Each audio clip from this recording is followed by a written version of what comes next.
नमस्कार दोस्तों, meditate with inner self में मैं जिग्ना ठक्कर थाने मुंबई से आपका स्वागत करती हूँ।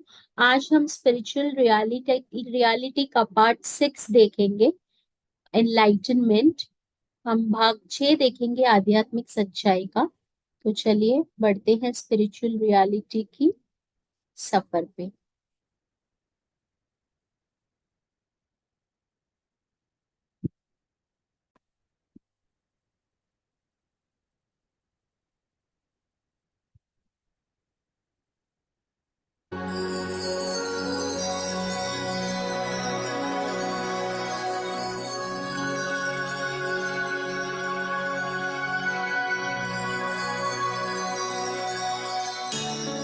By practicing more and more meditation, we will receive more cosmic energy.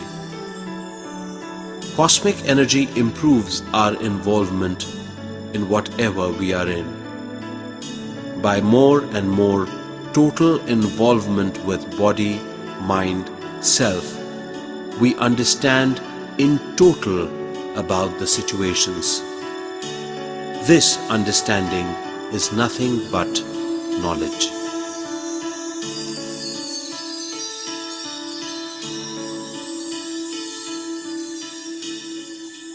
The common person will get only experience, but fail to perceive the knowledge in that situation.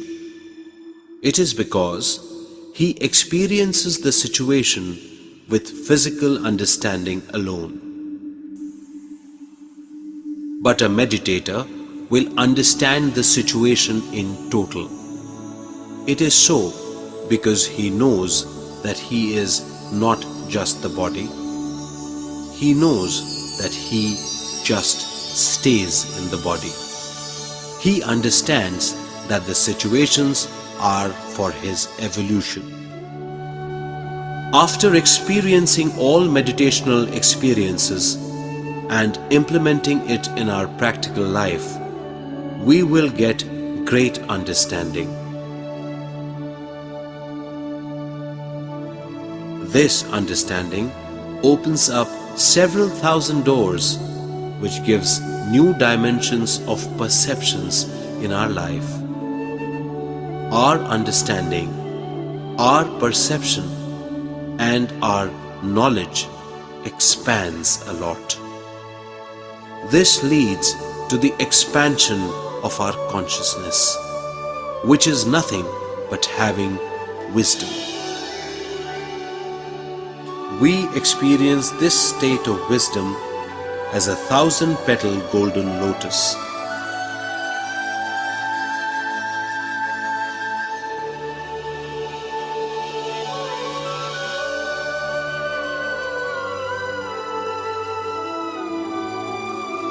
Each and every petal is a new dimension of understanding.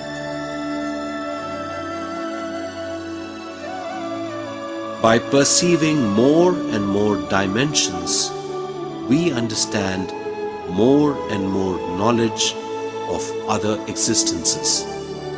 With this understanding, we come to know that there is no death and we are eternal beings. We understand what is birth and what is death.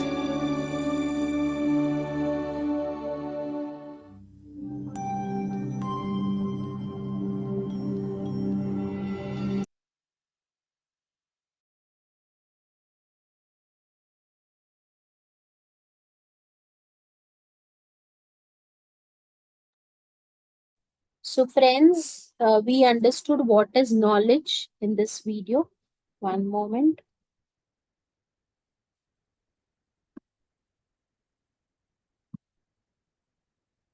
सो हम सब ने जाना कि knowledge क्या है, ज्ञान क्या है।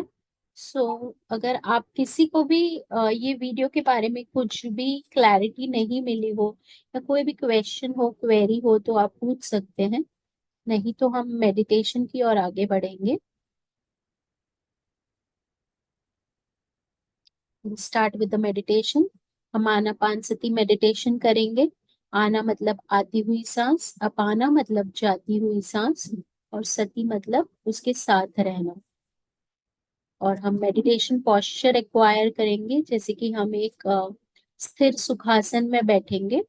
स्थिर यानी कि जिस पोजीशन में हम लंबे समय तक स्टेबली बैठ सके, स्टेबल होकर। सुखासन मतलब कंफर्टेबली बैठ सके। हम पीछे बैक सपोर्ट भी ले सकते हैं। और अगर हमें मेडिटेशन के दौरान हाथों में या पैरों में या कहीं पे भी थोड़ा सा भी खिंचाव महसूस हो या अनकंफर्टेबल हो जाए हम, तो 2 मिनट के लिए हम आसन छोड़ सकते हैं, फिर वापस हम आसन में आ जाएंगे। हम फिंगर्स को क्लैस्प करेंगे, अपने गोद में रखेंगे, पैरों को क्रॉस करके बैठेंगे एक दूसरे के ऊपर। अगर हम सोफे के ऊपर बैठे हैं तो हम पैरों को एक दूसरे के ऊपर ऐसे रख के बैठेंगे, और ऐसे एक दूसरे के ऊपर लगाकर, और आंखों पर से चश्मा हटाकर हम आंखें कोमलता से बंद करेंगे। अभी मैं एक म्यूजिक लगाती हूँ, सॉफ्ट म्यूजिक, ताकि हम म्यूजिक के साथ मेडिटेट कर पाए। चलिए आगे बढ़ते हैं। 3 गहरी सांसें लीजिए और चलते जाएं अपने अंदर की ओर। हम अपने बाहरी वातावरण से डिस्कनेक्ट होते हुए अंदर की यात्रा करेंगे।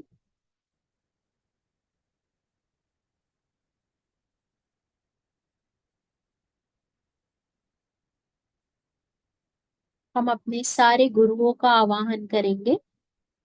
हम अपने इष्ट देव का आवाहन करेंगे। हम अपनी पूर्णात्मा का आवाहन करेंगे। ये माता पिता की पूर्णात्मा का आवाहन करेंगे।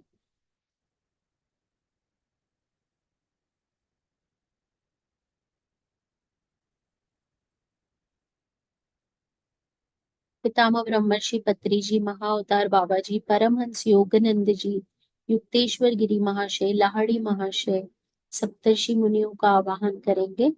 गणपति गजानन महाराज, हनुमान जी, गौतम बुद्धा, गुरु नानक जी,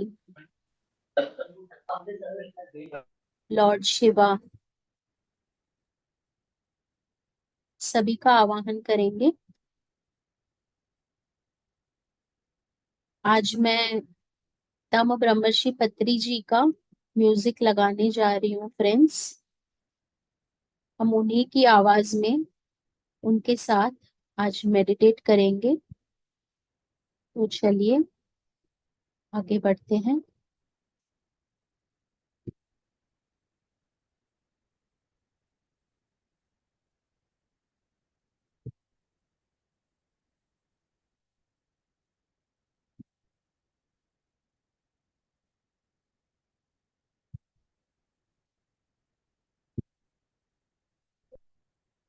मेरे प्यारे दोस्तों, आज हम आनापानसति इस अद्भुत साधना मार्ग को जानने के लिए कुछ प्रयास करेंगे।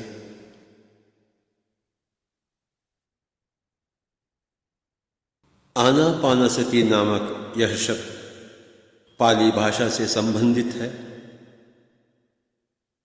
इस शब्द का प्रयोग श्री गौतम बुद्ध ने लगभग 2500 वर्ष पहले किए। आन का अर्थ उच्छ्वास, अपान का अर्थ निश्वास और सति का अर्थ मिले रहे, बने रहना। तो हो गया है आनापानसति का पूर्ण अर्थ अपनी ही सांस से मिलकर रहना, अथवा सांस पर ध्यान देना। आनापानसति का यह अभ्यास सारे ऋषि, सभी प्रकार के योगियों ने मिलकर प्रदान किया। यह एक अद्भुत वरदान है। श्री गौतम बुद्ध कहते हैं कि श्री गौतम बुद्ध कहते हैं कि ध्यान की बहुत सी पद्धतियां नहीं हैं, बल्कि एक ही एक पद्धति सही है, नाम आनापानसति है। आनापानसति अभ्यास की विधि इस प्रकार है। आराम से बैठे, दोनों पैर बांध कर रखें, दोनों हाथ की उंगलियां मिलाकर अपने दिमाग में किसी भी प्रकार का विचार आने न दें। अपना पूरा ध्यान सांस की गति पर ही रखें। नासिका जहां शुरू होती है उसी स्थान को भ्रूमध्य या भ्रुकुटी कहते हैं। वही नासिकाग्र है। नासिकाग्र का अर्थ नाक का नुकीला भाग नहीं, अपना ध्यान उसी नासिकाग्र पर केंद्रीकृत कर बैठे। इस प्रकार सांस पर ध्यान रखकर बैठने से सांस अपने आप कम हो जाती है, सांस अपने आप छोटी हो जाएगी। आखिर यह नासिकाग्र में या भ्रूमध्य में आज्ञा चक्र यानी सुदर्शन चक्र स्थान पर अपने आप सुखपूर्वक स्थिर हो जाती है। जब हम उस स्थिति में तत्पर या तन्मय हो बैठते हैं, तब हमारी तीसरी आंख अथवा थर्ड आई जिसे हम कहते हैं, खुल जाएगी।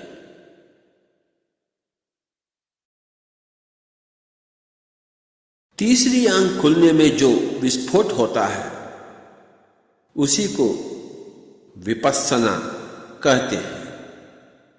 संस्कृत भाषा में पश्यति का अर्थ देखना और वि का अर्थ विशेष रूपी।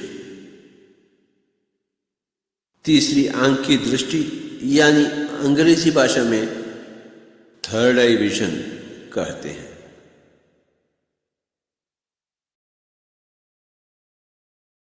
इसलिए आनापानसति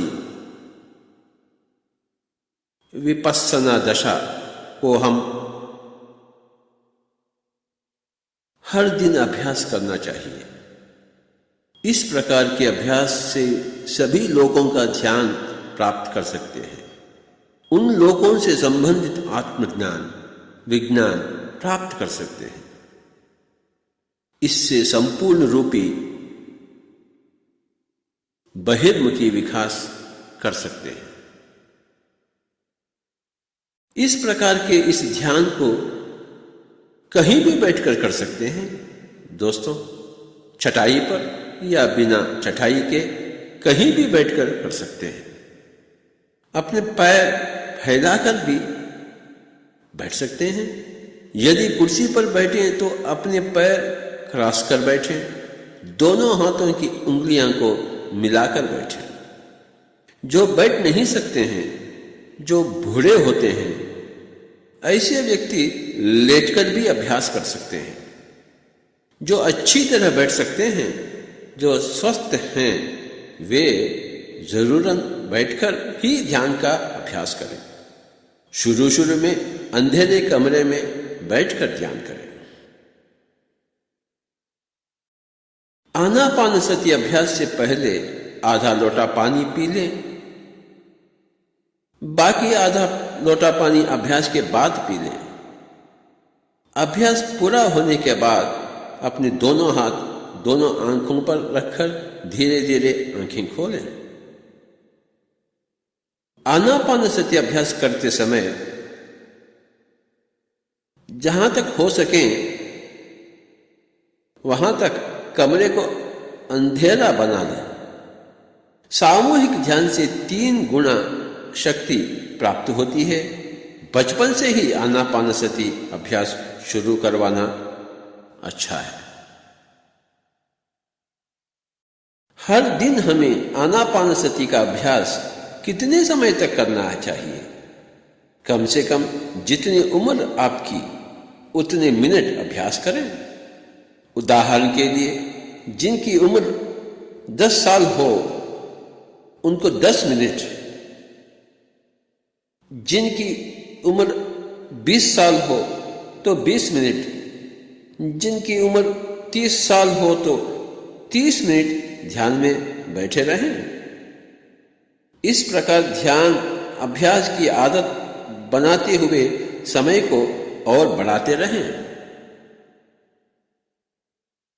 जिस तरह चूल्हे पर चावल चढ़ाकर रखने के बाद खाना बनने में समय लगता है, ठीक उसी तरह हमको भी आनापानसति नामक इस चूल्हे पर ध्यानी बनने के लिए समय अवश्य लगेगा। अगर आपके पास और समय बचा हुआ है तो इसी अभ्यास में लगाइए। आराम से सुखासन में बैठिए, आंखें बंद कर लीजिए। कहीं भी बैठकर अपनी सांस पर ध्यान रख लेने की आदत बना लीजिए। 1 मिनट भी व्यर्थ न करें। जितना समय ध्यान में बैठ सकते हैं उतना समय ध्यान का अभ्यास करते रहें। रात में सोते समय या सो जाने से पहले हर व्यक्ति को जरूर सांस पर ध्यान रखकर आनापानसति का अभ्यास करते हुए सो जाएं तो सारी नींद योग निद्रा बनेगी। हर दिन नींद का स्वागत आनापानसति से ही करें। मेरे प्यारे दोस्तों, ध्यान विज्ञान शास्त्र में 3 विषय हैं। एक तो आनापानसति, दूसरा कायानुपस्सन और तीसरा विपस्सन। आनापानसति के अभ्यास में भौतिक रूप जन्म लेगा, यानी नाड़ी मंडल की शुद्धि होगी। शरीर में प्राण संचार की गतियों को हम पहचान सकते हैं। कहीं दर्द आते रहते हैं, कहीं कहीं शक्ति का संचार होना भी हम जान सकते हैं। इसी को ही गौतम बुद्ध ने कायानुपस्सन कहा। इसका मतलब हमारे शरीर और नाड़ी मंडल में होने वाले परिवर्तन हम पहचान सकते हैं। हमारी नाड़ी मंडल में 72,000 नाड़ियां हैं। विशेष रूप से नाड़ी मंडल की शुद्धि होती है। नाड़ी का अर्थ ऊर्जा प्रवाह का माध्यम। इस प्रकार नस मंडल की शुद्धि होते समय जो दर्द बाधा अनुभूतियां हमें मिलती हैं उन्हीं को कायानुपस्सन कहते हैं। आनापानसति अभ्यास करते रहने से अधिक प्राण शक्ति हमारे अंदर प्रवेश करने लगती है। अशुद्ध नाड़ियां शुद्ध होने लगती हैं। उस समय हमारे अंदर होने वाली गतिविधियों को जान सकते हैं। इस प्रकार की गतिविधियों को ही कायानुपस्सन कहते हैं। आनापानसति के अभ्यास में प्राथमिक दशा में बहुत दिन शारीरिक पीड़ा का अनुभव होता है। इस प्रकार की शारीरिक पीड़ाएं और बाधाएं कायानुपस्सन में सहज ही हैं। मेरे प्यारे दोस्तों, शारीरिक पीड़ाएं, बाधाएं आदि कायानुपस्सन के द्वारा आने वाली बाधाएं। ध्यानाभ्यास में भीतर डूबने से ही हम उनको दूर कर सकते हैं। ध्यान करते समय शरीर में दर्द हो जाने से बहुत से लोग ध्यान को छोड़ देते हैं, लेकिन ध्यान की गहराई में पहुंचते ही ये सारे दर्द दूर हो जाते हैं। यह बात बहुत से लोगों को मालूम नहीं। मेरे प्यारे दोस्तों, आनापानसति अभ्यास शुरू करने के बाद बहुत दर्द जरूर आएंगे। उन दर्दों को खुशी से सहते रहना चाहिए। दर्द आते रहते हैं, उन्हें सहन करें। इस प्रकार सहने की शक्ति को ही शंकराचार्य ने तितिक्षा कहा। तितिक्षा का मतलब बाधाओं को सहनशीलता से अनुभव करना। जब हम ध्यान में बैठते हैं तो बहुत दर्द आते हैं। नस मंडल जितना अशुद्ध है, शुद्धि होते समय उतना ही दर्द हम अनुभव करते हैं। नाड़ी मंडल जितना अशुद्ध है उतना ही दर्द हम शुद्ध करने की प्रक्रिया में अनुभव करेंगे। पिछले जन्मों में हमने योग अभ्यास न किया हो, ज्यादा पापी हों, तो इस जन्म में हम आनापानसति अभ्यास शुरू करते हैं। नस मंडल की शुद्धि होने के लिए ज्यादा से ज्यादा योग साधना में समय बिताना पड़ेगा। बहुत से घंटे कायानुपस्थना में यानी दूसरी दशा में ही बिताना है। बहुत सी बाधाओं का जरूर अनुभव करना है। इस प्रकार के कायानुपस्थन की दूसरी दशा में या नस मंडल शुद्धि के लिए कितना समय लगेगा? कुछ दिनों में, कुछ हफ्तों में, कुछ महीनों में या सालों तक भी हो सकता है। यह बात हमारे जन्मों के इतिहास से तोला जाता है। इसलिए पिछले जन्मों में हमने क्या किया, क्या नहीं किया, उसके हिसाब से इस जन्म में कायानुपस्थन की दशा कितनी होगी, कितनी नहीं होगी, हमें मालूम हो जाता है। लेकिन पिछले जन्मों में महान योग अभ्यासी को कायानुपस्थन नामक दूसरी दशा की जरूरत भी नहीं हो सकती है, अथवा हो भी तो बहुत कम हो सकती है। या आनापानसति शुरू करते ही तीसरी आंख खुलने की संभावना है, तुरंत विपश्यना दशा में प्रवेश कर सकते हैं। मेरे प्यारे दोस्तों, पिछले जन्मों का कर्म कैसा भी हो, इस जन्म में जितने दीक्षा से इस ध्यान का अभ्यास किया जाता है उसके ऊपर ही फल आधारित होता है।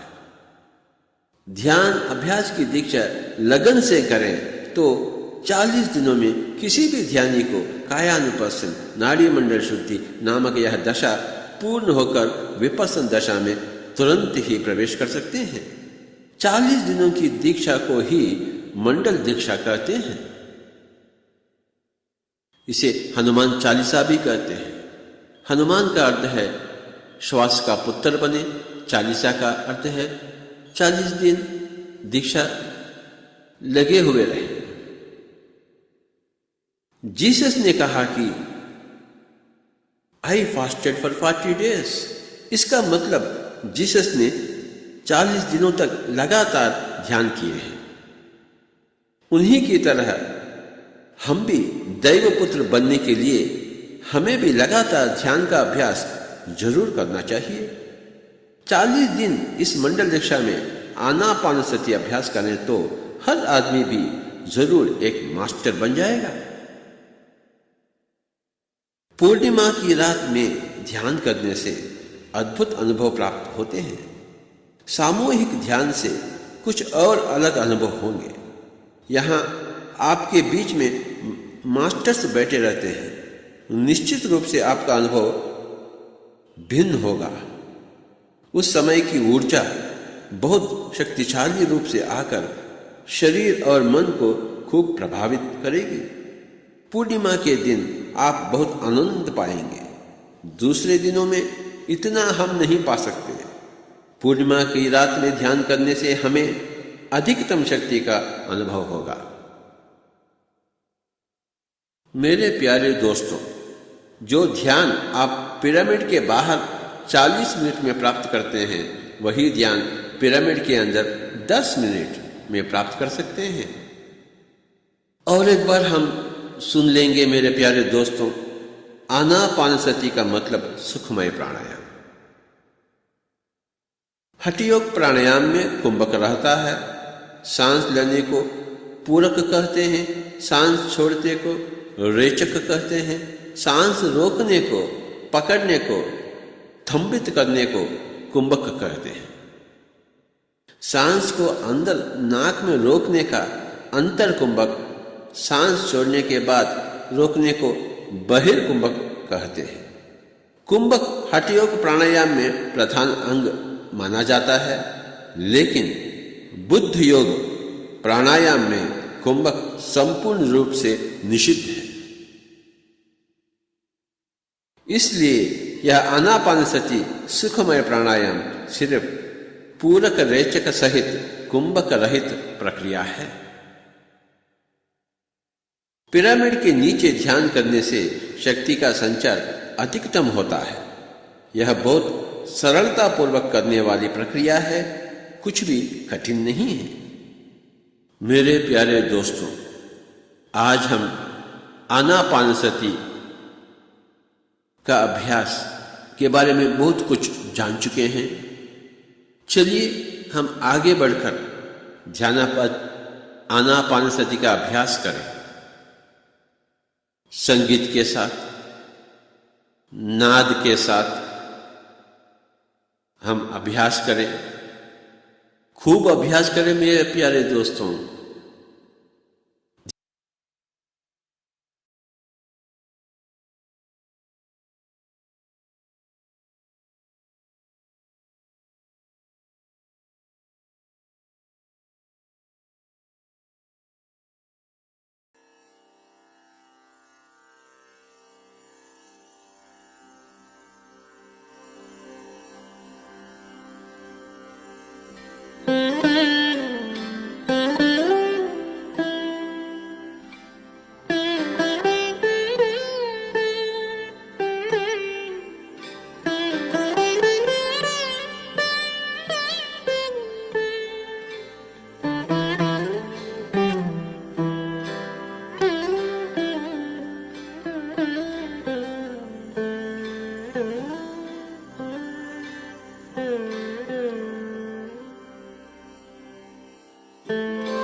धन्यवाद करेंगे अपनी सांसों, धन्यवाद करेंगे अपने शरीर का, धन्यवाद करेंगे इस मंच का, धन्यवाद करेंगे इस ग्रुप एनर्जी का, धन्यवाद करेंगे अपने सारे गुरुओं का, धन्यवाद करेंगे अपने इष्ट देव का, धन्यवाद करेंगे पितामह ब्रह्मर्षि पत्री जी का, धन्यवाद करेंगे महाअवतार बाबा जी, परमहंस योगानंद जी, युक्तेश्वर गिरी महाशय, लाहड़ी महाशय, सप्तर्षियों का, धन्यवाद करेंगे सारे एस्ट्रल और एसेंडेड मास्टर्स का, धन्यवाद करेंगे स्पिरिट गाइड्स का, धन्यवाद करेंगे आर्कएंजल्स और एंजल्स का, धन्यवाद करेंगे शिव शिवा का, धन्यवाद करेंगे गौतम बुद्धा का, गुरु नानक जी का, Krishna consciousness, Christ consciousness, Hanuman ji और गणपति गजानन देव का। धीरे से अपने हथेलियों को आंखों पे रखते हुए 5, 4, 3, 2, 1, 0 एक प्यारी सी मुस्कान के साथ वापस आएंगे। अपने आप को एक प्यारा सा हग देंगे,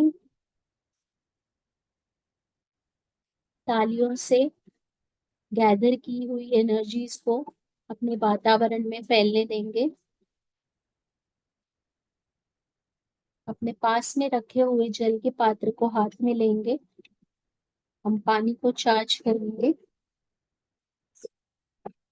इस जल को हम प्यार से और धन्यवाद भाव से देखते हुए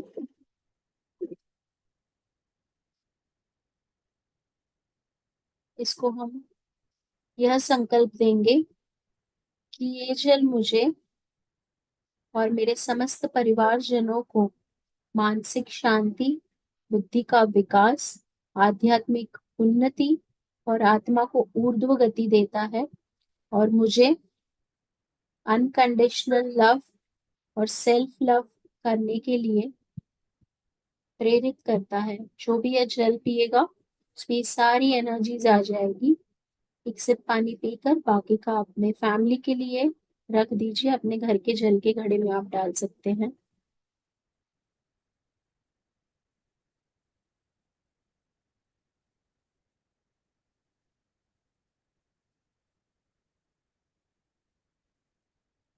किसी को कुछ भी क्वेश्चन है फ्रेंड्स? नहीं तो ये सेशन हम यहीं पे एंड करेंगे। कल मिलते हैं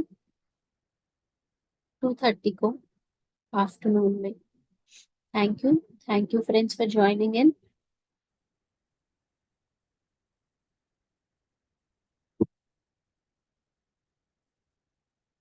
फ्रेंड्स मैं आपको एक रिक्वेस्ट करना चाहूंगी, आप अपना वीडियो ऑन रखा कीजिए जब मेडिटेशन करते हैं उस समय। उससे जो एनर्जी एक्सचेंज है वो बहुत ही अच्छे से होता है। Thank you.